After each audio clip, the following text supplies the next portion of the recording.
And that's all from Newsview this week. Good night. Good night.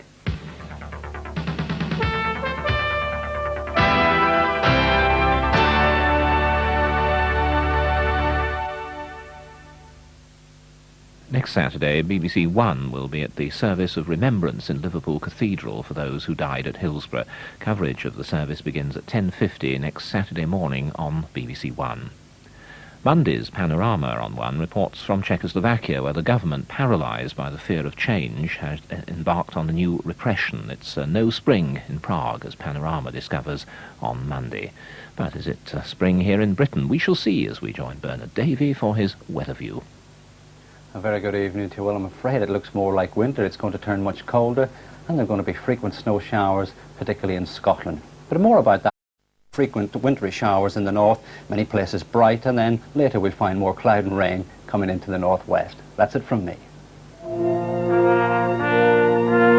Wedding preparations don't always bring out the best in people. Mind where you put your feet, Fitzpatrick, or I'll have them cut off. You kept an eye on them relieving themselves, have you? Aye, they've been all right. I don't give a damn myself. I told you that before, but I can't have the old lady looking out the window, not knowing where to put herself. Right then, pull together.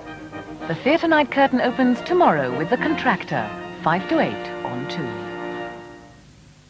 Peter Falk, as that crumpled cop Columbo, has his eye on a case of murder in Hollywood over on BBC One in just under 10 minutes. Here on 2 at 9:30, a vintage edition of Yes Minister from the days before Jim Hacker made it to number 10. Part of BBC Two's 25th anniversary celebrations, which continue now as we prepare to enjoy again a landmark in television drama.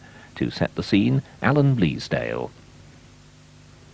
Talking to a Stranger, written in black and white nearly a quarter of a century ago, but for me, one of the most vivid highlights of any age of television.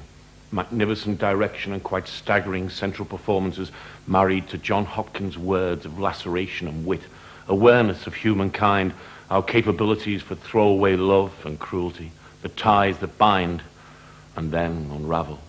For Talking to a Stranger is, in tone, similar to Who's Afraid of Virginia Woolf, but for real parents and real children.